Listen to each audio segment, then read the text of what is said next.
Hello, this is Roy Blight. We're coming to you again. I've had to take a few days off. I've been under the weather, but we're back on top of things today. And we're in our third part of the book of Philemon or Philemon, whichever way you choose to look at it. And as we get into this book today, we want to look at it and realize that the Lord is using this letter to show us some specific things about Paul's letter to Philemon. It's a personal letter that he's writing. He's appealing for the freedom of Onesimus, and he's writing it to Philemon, who was the owner, the slave owner of Philemon. Remember that in that day, owning a slave wasn't like it is like in the deep south in this country. It usually had to do with somebody being in debt, and there's a lot of indentured servitude and so forth. So it was a different culture altogether. But the book of Philemon is very unique, and it's notable because every word seems notable and full of worth. Each word seems to carry some weight, and each phrase has some kind of substance to it. So it's one that you want to take apart verse by verse, and it's really good just to look at as you study the scriptures.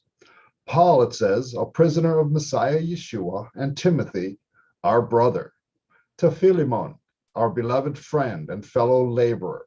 Now, so we see obviously who it's from and who it's to. This brief letter was written by Paul during the Roman imprisonment near the end of his life. And there are some that believe Paul wrote it from a prior time of imprisonment in Ephesus, but this is an unlikely possibility. It was really, actually, it's near the end of his life. As always, Paul did not consider himself a prisoner of Rome or of circumstances or even of the religious leaders who started his legal troubles. He didn't look at life that way, and he didn't view himself that way. Paul considered himself a prisoner of Yeshua, the Messiah, just as we are today. The Lord is the one who's the Lord over the events in our lives. Your life isn't happening randomly about you. The Lord is the Lord. If he is your Lord, if you've chosen to make him the Lord of your life. Paul considered his shackles a badge of office as part of the ministry, as part of what it was, his life was all about. And we understand that because he looked at life this way, it helped him to be very effective in the things that he said and the things that he did. And he was very quick to listen to what God wanted him to do. It was God's will that mattered to Paul. And that's how it should be in our lives today. Now, this letter, this is the only place in the New Covenant where Philemon is mentioned by name. No other place in the Bible do we see this. However, it is known that he was a beloved friend of Paul, and it comes out in the letter. Paul's friendship with Philemon is shown by something significantly missing in his greeting. Of the 13 letters Paul wrote to churches or individuals, in 9 of them, he calls himself an apostle in the opening verse. In this letter, along with Philippians and 1st and 2nd Thessalonians, Paul appealed to his readers more as friends and less as an apostle. And this does make a difference. Now, we see Paul also sent greetings to the household of Philemon, to the beloved Apphia, Archippus, our fellow soldier, and to the fellowship in your house. So it was a house fellowship that it started out with there in the city there where Philemon was, and that was in the city of Colossae. He said, grace to you and peace from God, our Father, and the Lord Yeshua, the Messiah, Jesus Christ. Apphia was probably the wife of Philemon, and Archippus was probably his son. That's what most scholars believe.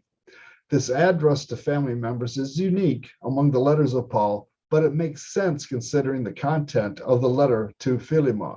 Paul doesn't leave anything uncovered when he's talking to people, and this is one example of that in his letter to Philemon. So, the purpose of this letter from the Apostle Paul was an appeal to Philemon regarding a runaway slave who had met Yeshua and had now found refuge with Paul, and he was helping Paul. In the custom of that day, Philemon's wife, Apphia, would have been the supervisor of the slaves in the household, so the letter concerned her as well. So we understand that this is a very personal situation.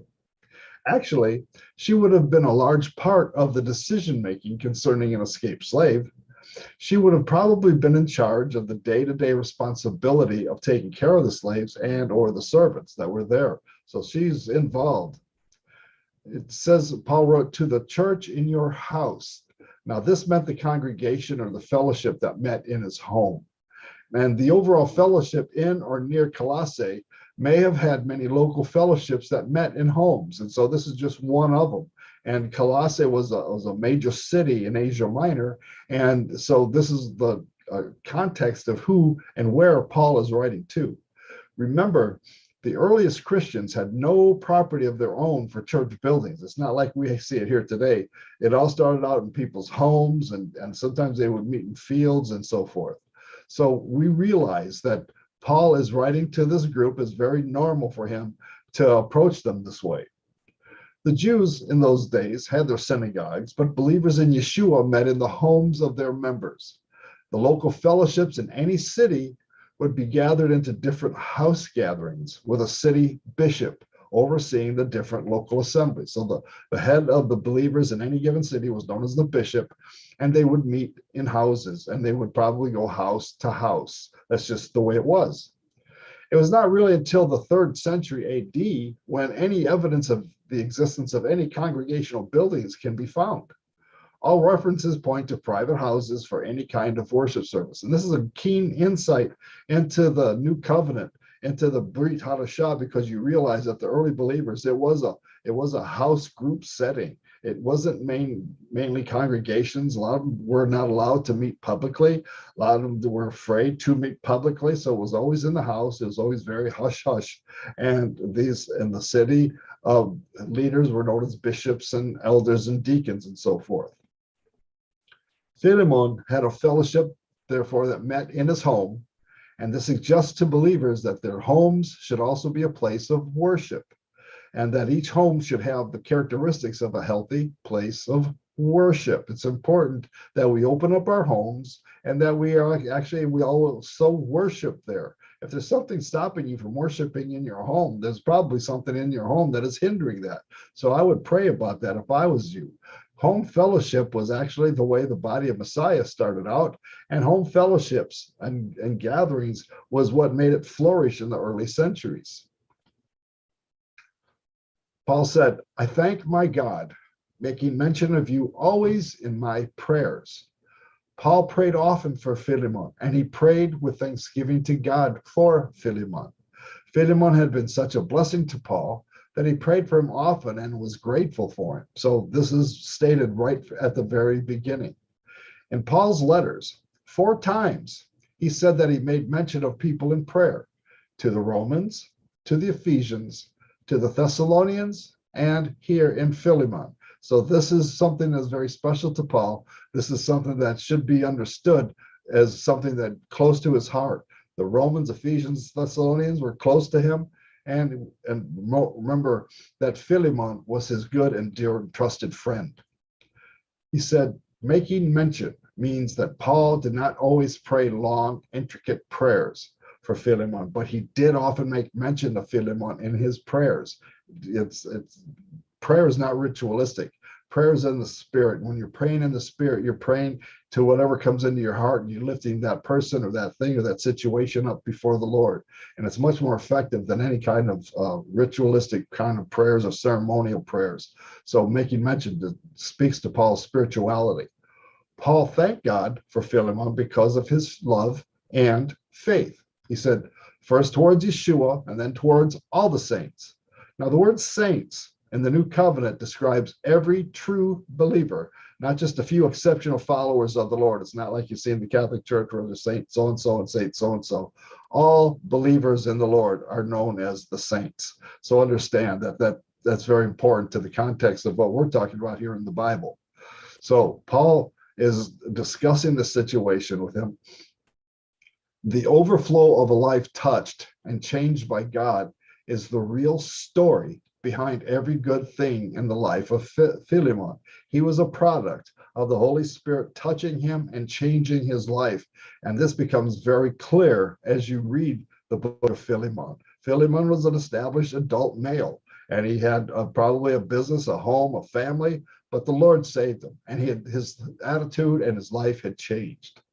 Now, it was a matter of it being acknowledged by both Philemon and those he shared his life of faith with, because they had a situation on their hands that was going to require their faith to deal with. because it was a very awkward and a very unusual circumstance that Paul was bringing to them. Real, true evangelism occurs when these good things are understood. This is when we see that others will come to Yeshua when their lives are changed. That's true evangelism.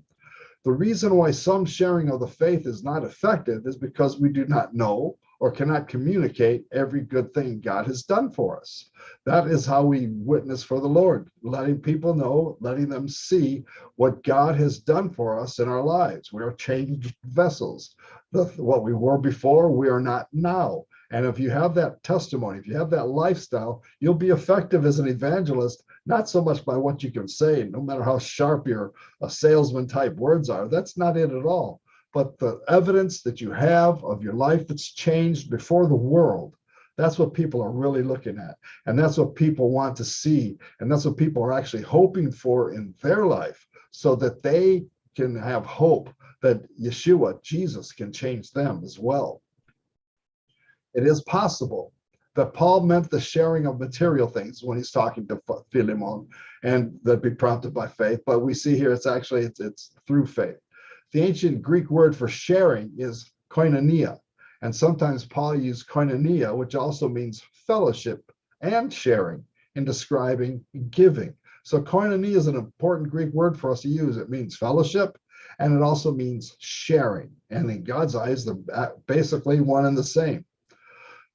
Paul wrote, because the hearts of the saints have been refreshed by you, brother. Paul remembered how wonderfully Philemon had met the needs of other followers of Yeshua. He remembered his work. He remembered who he was and what he was all about.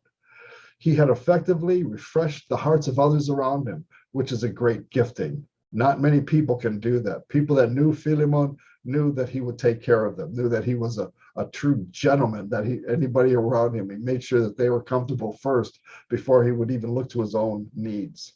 So the hearts of men, this was Philemon. Philemon, the hearts of the saints have been refreshed through you, is what Paul wrote to him.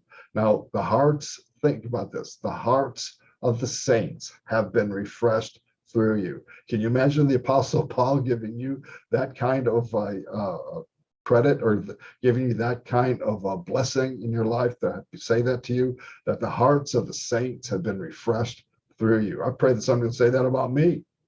So we're going to end that here today, and understand that as we continue in our study, that we realize that looking at all that God has given to us, that we want to reflect who Philemon was in our lives. We want to have those good things said about us, because our lives have changed before the Lord, and we live a life now before the Lord, and the fruit of our lives dictates to others who we really are. It's not how much what I say, it's what I do, who I am. And that is what the changing of your character is paramount. And that's what Paul is discussing. And we'll get into more of this tomorrow. So pray for us. Hit the like button, subscribe to the station. God bless you. Have a wonderful day. We'll see you tomorrow. Shalom.